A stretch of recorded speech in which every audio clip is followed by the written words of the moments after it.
Bab 3517 sampai bab 3518. Bab 3517 Makam Raja Dharma Bintang 9. Segitiga besi perampok makam, tidak ada yang pernah mendengar nama seperti itu. Yu Xinlan berkata bahwa dia sepertinya pernah membaca buku sebelumnya, yang sepertinya tentang segitiga perampok makam. Grandmaster dipukuli dan kehilangan lengannya, tetapi menjadi lebih gila lagi. Dia meraung, matanya memerah, dan dia langsung menunjukkan kekuatannya yang luar biasa. Aku melihat lengan sehatnya tertekuk membentuk lingkaran dalam sekejap, lalu menghantam pria bertopeng itu. Tinjunya sangat kuat. Setiap pukulannya seperti kekuatan yang sangat besar, cukup untuk menghancurkan batu yang keras. Namun sosok pria bertopeng itu seperti hantu, bergerak ke kiri dan ke kanan, maju dan mundur, membuatnya sulit ditangkap. Dengan cara ini, pertarungan berlanjut selama puluhan ronde. Pria bertopeng itu bahkan tidak perlu mengambil tindakan. Setiap kali kedua pria itu bentrok, terdengar suara gemuruh yang memekakkan telinga. Bagaimanapun, Grandmaster terluka dan tidak bisa bertahan lama. Akhirnya, di bawah konsumsi terus-menerus dari pria bertopeng, sang Grandmaster dikalahkan, kakinya melemah, dan dia langsung jatuh ke tanah. Semua orang kaget saat melihat ini. Bahkan ekspresi pendeta Tao yang buta pun berubah. Mereka tidak menyangka bahwa guru terkuat dari Tao yang buta akan dikalahkan oleh pria bertopeng ini. Setelah pertempuran, pria bertopeng itu menatap sang Grandmaster dengan dingin, tanpa sedikit pun rasa kasihan di matanya.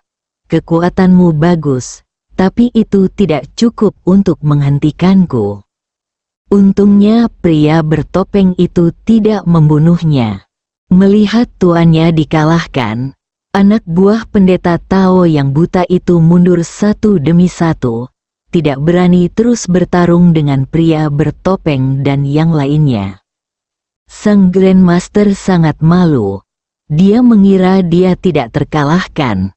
Tetapi dia tidak menyangka bahwa dia akan dikalahkan dengan begitu menyedihkan hari ini.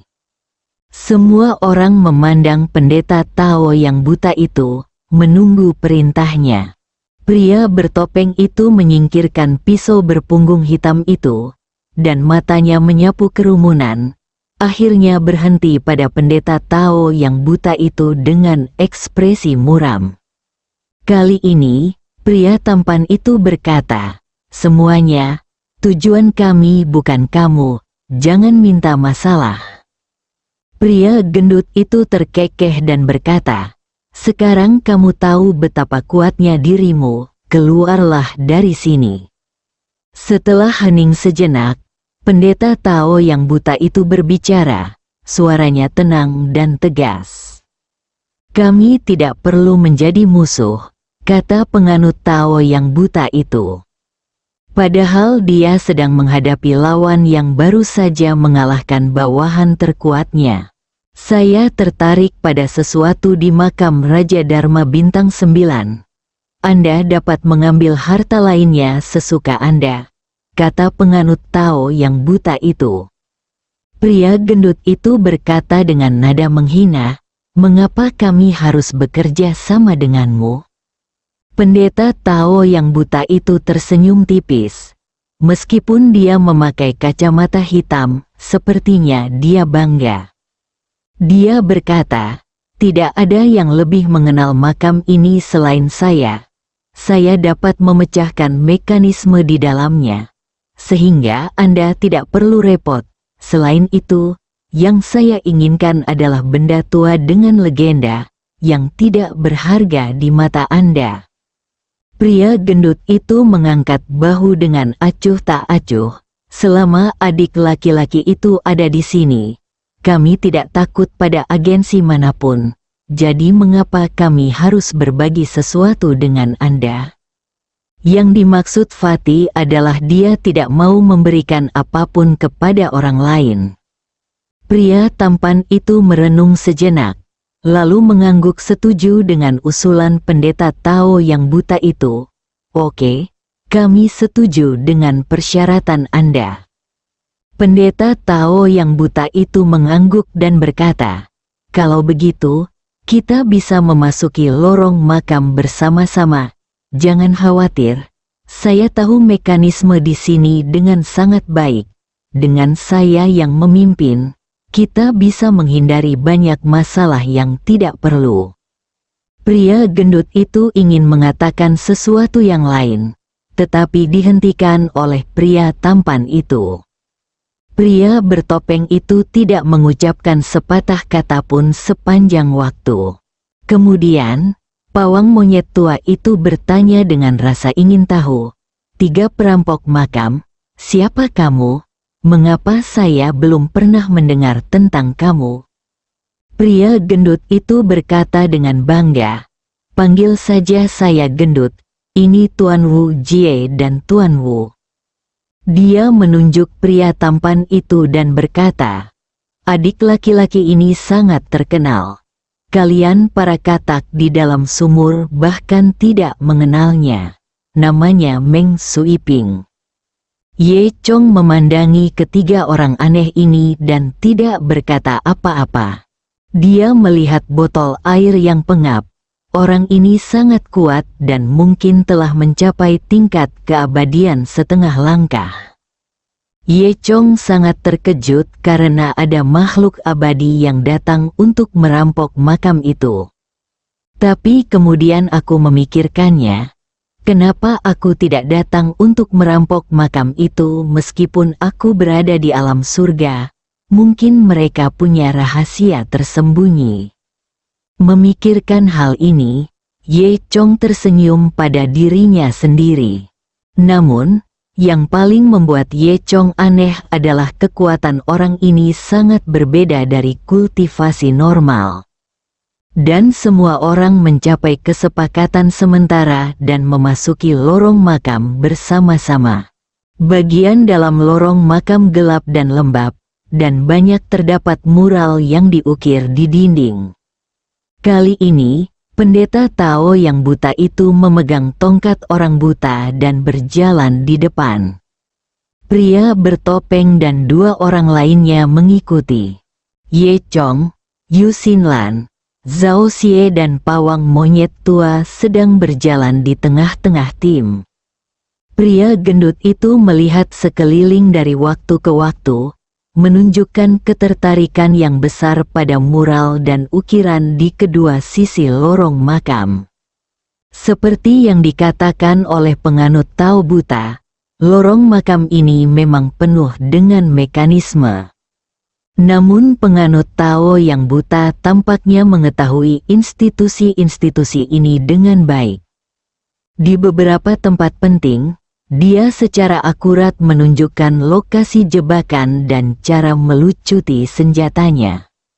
Bahkan mata pria gendut itu bersinar karena keterkejutan dan penghargaan ketika dia melihat ke arah pendeta Tao yang buta itu.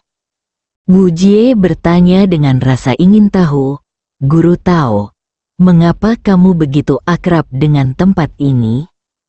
Pendeta Tao yang buta itu tertawa dan berkata, "Sudah kubilang sebelumnya bahwa aku sangat akrab dengan tempat ini." Selanjutnya, semakin dalam, lingkungan sekitar menjadi semakin kompleks. Ukiran di dinding menjadi lebih detail, dan isi yang tergambar pada mural mulai menampilkan kisah Raja Jiuxing Dharma semasa hidupnya. Garis-garis mural ini sangat sederhana, bahkan mereka yang belum belajar melukis pun dapat dengan mudah memahaminya. Kehidupan Raja Dharma Bintang 9 yang digambarkan dalam mural tersebut penuh dengan legenda dan kengerian. Dia bukan hanya seorang master kuat yang bisa mengendalikan hantu, tapi juga seorang penguasa yang menaklukkan banyak negara kecil di sekitarnya dengan tangan besi. Di bawah pemerintahannya, masyarakat di negara-negara kecil tersebut hidup dalam kesulitan. Metode Raja Dharma Bintang 9 sangat kejam.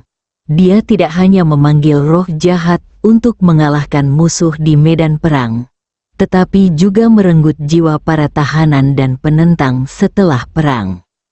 Mural tersebut menunjukkan penggunaan sihirnya untuk mengikat jiwa orang yang kalah, menjadikan mereka bonekanya dan selamanya tunduk pada keinginannya.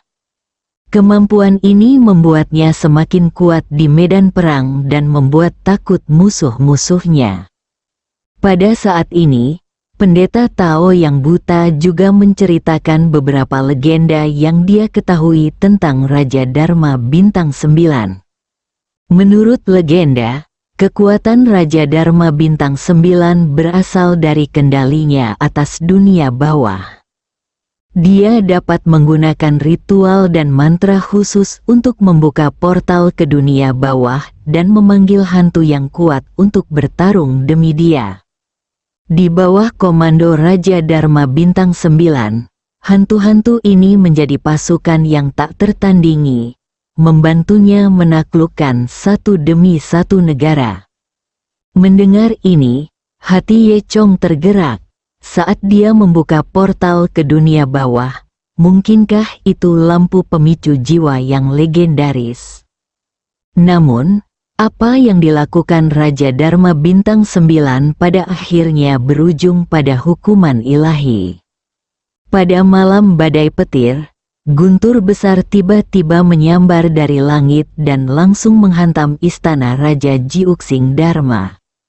Malam itu, seluruh istana dihancurkan oleh petir, dan Raja Dharma Bintang 9 pun tidak luput darinya. Setelah mendengarkan apa yang dikatakan oleh Pendeta Tao yang buta itu, semua orang terdiam sejenak. Aku, Cao, monster tua ini telah melakukan begitu banyak kejahatan, dan dia pantas untuk diambil darinya. Bab 3518. Apakah Pendeta Tao yang buta itu buta?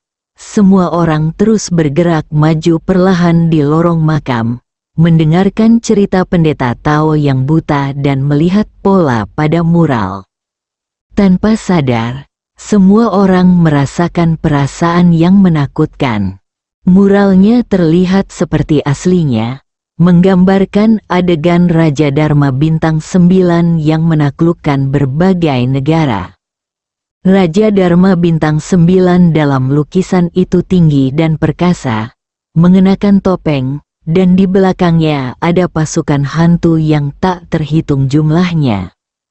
Hantu-hantu ini memiliki mata kosong dan wajah tanpa ekspresi, dan sepenuhnya dikendalikan oleh Raja Dharma Bintang 9.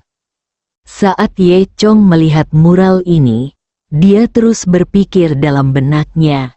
Dia semakin merasa bahwa Raja Dharma Bintang 9 ini memiliki hubungan yang baik dengan lampu pemicu jiwa.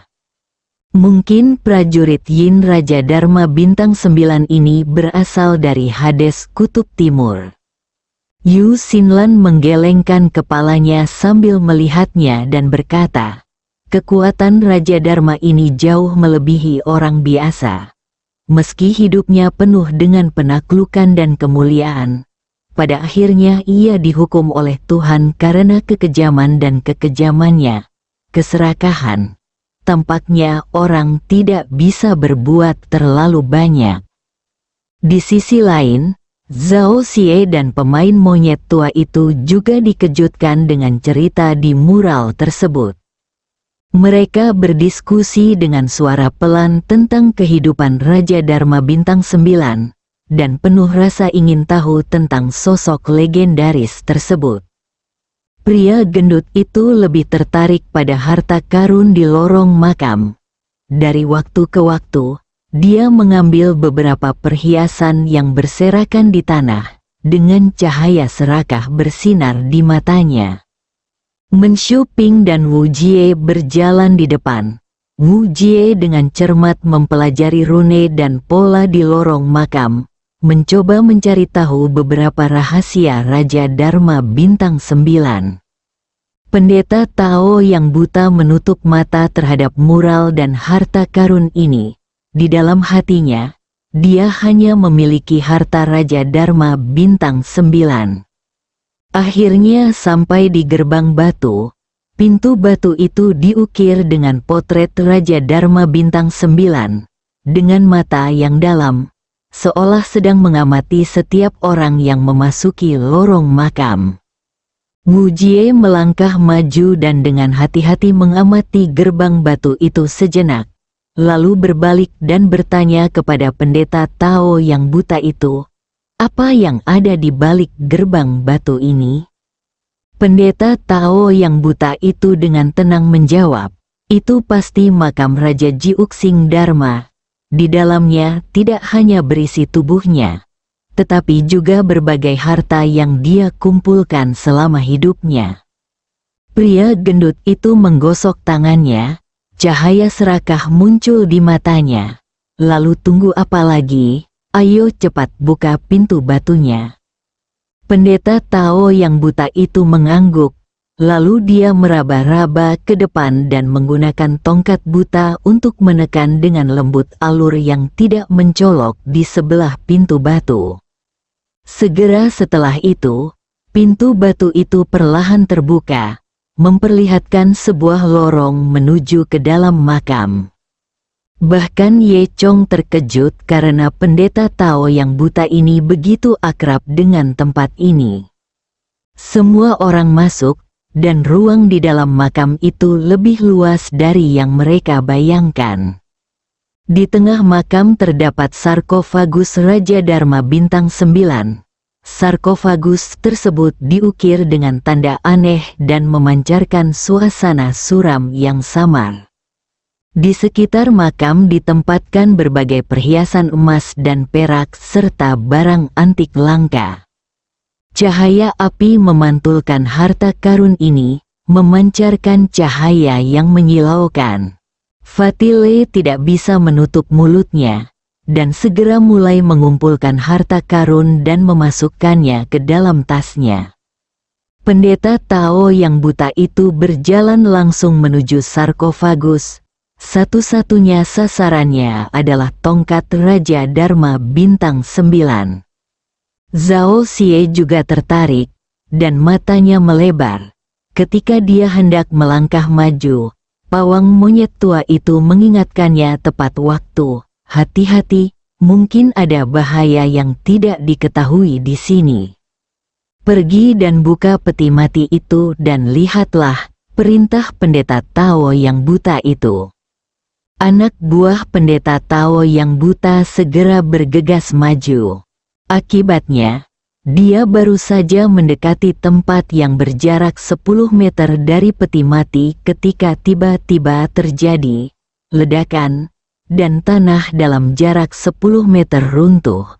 Bahkan dengan keahliannya, dia tidak punya waktu untuk menghindarinya dan terjatuh batu. Pada akhirnya, yang terdengar hanyalah jeritan. Semua orang tercengang saat melihat ini. Peti mati itu masih ada, namun tanah di sekitarnya runtuh, meninggalkan peti mati itu sendirian di atas pilar batu, dikelilingi oleh ruang terbuka hampir 10 meter, dengan hanya tersisa ruang yang sangat sempit untuk dilewati satu orang. Namun di bawah tanah, tidak ada dasar dan gelap gulita. Semua orang menghentikan apa yang mereka lakukan dan melihat peti mati itu. Pria gendut itu mengusir seorang pendeta Tao buta yang menyembunyikan harta karun, dan mengutuk, semua yang ada di sini adalah milik saya. Kemudian, dia menggosok tangannya, memandang peti mati itu dengan rakus, dan berkata sambil tersenyum, ada mekanisme seperti itu di sekitar peti mati, yang berarti pasti ada hal-hal baik di dalam peti mati. Saat dia mengatakan itu, pria gendut itu berlari lebih dulu. Meski jalannya sangat sempit, pria gendut itu tidak takut dan berlari beberapa langkah. Bantu aku, teriak pendeta Tao yang buta itu dengan cemas. Kedua pria itu segera mendukung pendeta Tao yang buta itu dan berjalan mendekat. Kemudian Menshuping, Wu Jie dan lainnya juga lewat. Ye Chong dan Yu Xinlan juga pergi untuk menonton kesenangan itu. Peti mati itu diletakkan di atas platform batu, dengan tidak banyak ruang tersisa di sekitarnya. Semua orang hampir berdiri di sekeliling peti mati, dengan jurang di belakang mereka. Pria gendut itu merasa cemas dan mulai membuka peti mati itu sebelum ada orang yang datang. Namun sarkofagus itu sangat besar dan berat, dan lelaki gemuk itu tidak dapat memindahkannya sendirian. Segera, Meng Suiping dan beberapa anak buah pendeta Tao yang buta bergabung. Dengan upaya gabungan dari semua orang, tutup sarkofagus perlahan dibuka, memperlihatkan situasi di dalam peti mati. Berbaring di peti mati adalah Raja Dharma Bintang 9 yang legendaris. Dia mengenakan jubah mewah, topeng emas di wajahnya, dan tangannya yang layu memegang tanda yang bersinar terang.